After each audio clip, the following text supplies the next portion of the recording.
Isang gabi, habang tahimik ang kalangitan sa ibabaw ng ating bayan, may isang batang nakatitig sa mga bituin.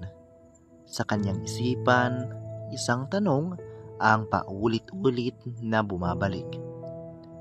Tayo lang ba ang nabubuhay sa malawak na universe? Sa dami ng mga bituin, sa dami ng mga planeta, imposibleng tayo lang, di ba? Pero may ebidensya nga ba? Posible nga bang may ibang nilalang na tulad natin o mas kakaiba pa? Welcome sa Alamin Natin PH. At ngayong araw, samahan niyo akong tuklasin ang tanong na bumabagabag sa sangkatauhan sa loob ng napakaraming taon. May buhay ba sa ibang planeta? Alam nyo bang ang ating Milky Way Galaxy ay may tinatayang 100 billion na stars at halos bawat bituin may sariling mga planeta, tinatawag na mga exoplanets. Ngayong 2025, higit 5,000 exoplanets na ang natuklasan ng mga siyentipiko at ilan sa mga ito halos kapareho ng Earth. May tubig, may atmosphere at nasa tinatawag na habitable zone o tamang distansya sa bituin para maging posibleng tirahan.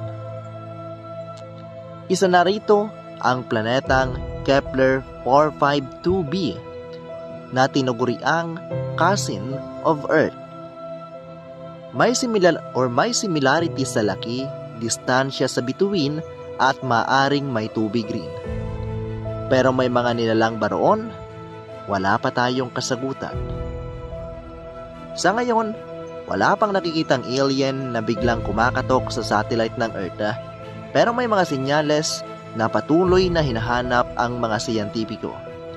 Isa na rito ay ang methane, isang gas na karaniwang galing sa mga buhay na organism.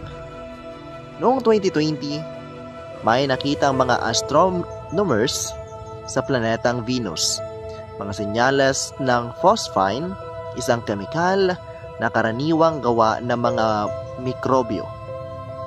Bagamat hindi pa kumpirmado, ito'y malaking hakbang sa paghahanap ng buhay sa labas ng Earth.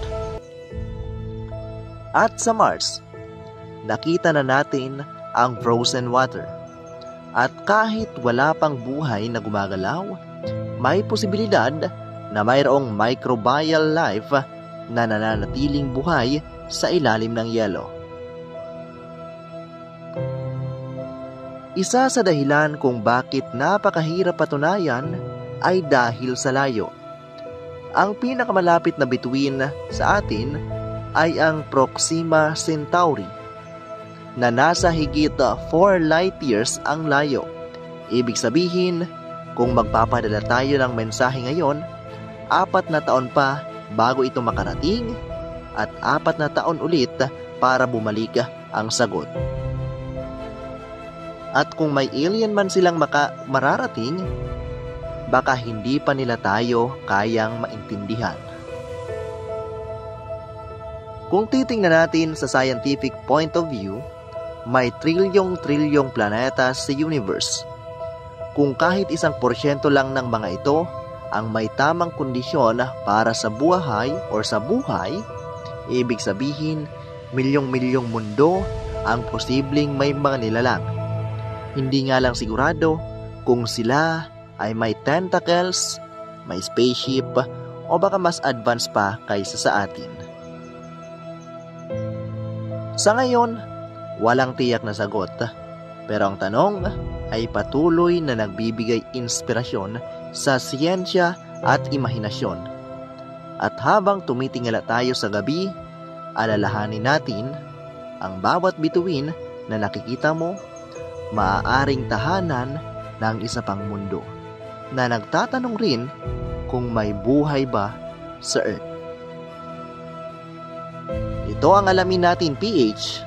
Kung gusto mo pang matuto, magtanong at magtaka, huwag kalimutang mag-like, share at subscribe. Hanggang sa muli, alamin natin ang daigdig at universe ng sama-sama. Maraming salamat sa inyong panunood at patuloy na pagsuporta sa ating munting channel at sa ating munting Facebook page. Hanggang sa muli.